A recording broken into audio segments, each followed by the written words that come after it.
ಶ್ರೀಮತಿ ಇಂದಿರಾ ಗಾಂಧಿಯವರನ್ನ ಪ್ರಧಾನಮಂತ್ರಿಗಳಾಗಿ ನಾವು ಸದಾಕಾಲ ನೆನಪು ಮಾಡ್ಕೊಳ್ಳೋದು ಹೇಗೆ ಅಂತ ಹೇಳಿದ್ರೆ, ಅವರು ಬಡವರ ಪರವಾದಂತಹ ಅನೇಕ ಕಾರ್ಯಕ್ರಮಗಳನ್ನ 20 ವರ್ಷದ ಕಾರ್ಯಕ್ರಮಗಳನ್ನ ಕೊಟ್ಟರು. ಅವರ ಸ್ಥಿತಿಗತಿಗಳ ಸುಧಾರಣೆ ಮಾಡಲಿಕ್ಕೆ ಹಲವಾರು ಕಾರ್ಯಕ್ರಮಗಳನ್ನ ಕೊಟ್ಟರು ಅಂತ ಹೇಳಿ ಭಾರತದ ಉದ್ದಗಲಕ್ಕೂ ಕೂಡ ಅವ್ರನ್ನ ಇವತ್ತು ಕೂಡ ನೆನಪನ್ನ ಮಾಡ್ಕೊಳ್ತಾರೆ.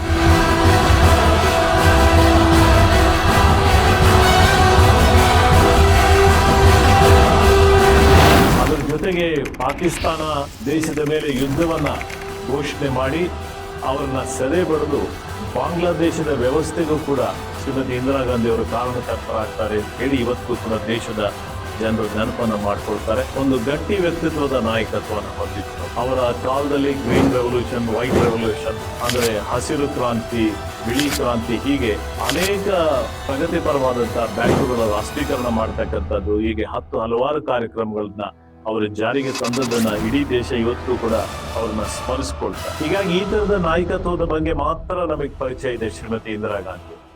ಶ್ರೀಮತಿ ಇಂದಿರಾ ಗಾಂಧಿ ಅವರಿಗೆ ಪರಿಸರ ಸಂರಕ್ಷಣೆ ಬಗ್ಗೆ, ಪ್ರಾಣಿಗಳ ಬಗ್ಗೆ, ಪಕ್ಷಿಗಳ ಬಗ್ಗೆ ವಿಶೇಷವಾದಂತಹ ಆಸಕ್ತಿ ಇತ್ತು ಅಂತ ಹೇಳಿ ಬಹಳ ಜನರಿಗೆ ನೆನಪಿಲ್ಲ. ಹಾಗಾಗಿ ಆ ನೆನಪನ್ನು ಕೂಡ ಅವರು ಮಾಡಿದಂತ ಪ್ರಯತ್ನಗಳನ್ನು ಕೂಡ ನಾವು ನೆನಪು ಮಾಡ್ಕೊಳ್ಬೇಕಾದಂತ ಅಗತ್ಯ ಇದೆ.